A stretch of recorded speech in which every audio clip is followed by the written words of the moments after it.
The River Thames in Fulham.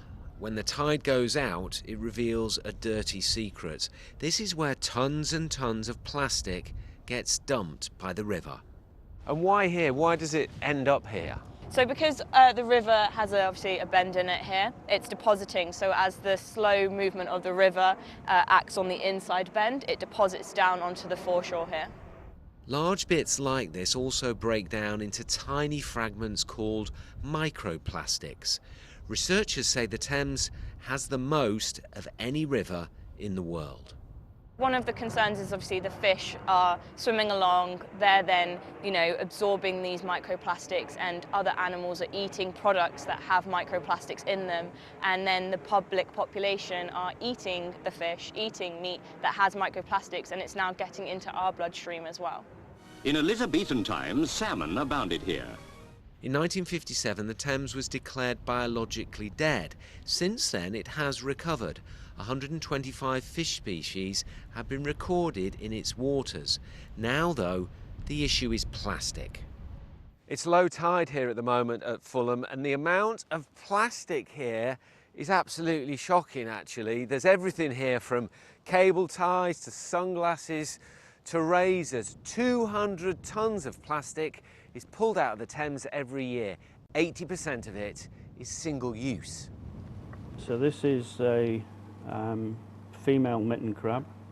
You can tell by the broad abdomen on the underside. This crab was caught next to Hammersmith Bridge.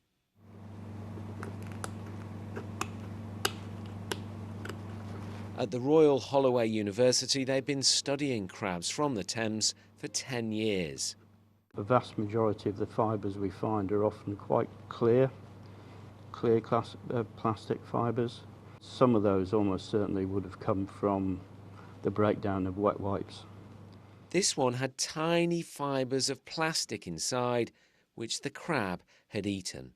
And previously, this is what other experiments found: tangles of fibres inside crabs.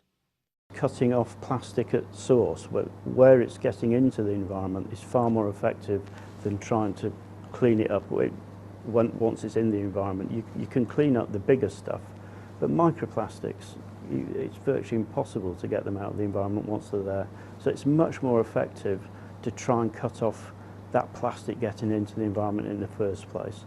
So a big part of that is trying to encourage people to change their behaviour. Charities think tougher legislation is also needed. We'd like to see the government introducing a ban on plastics in wet wipes, and obviously we could do more to eliminate single-use plastics.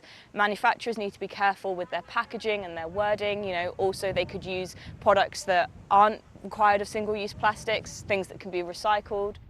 The Thames is meant to be London's jewel. At the moment, it's a dumping ground for plastic. Tom Edwards, BBC London.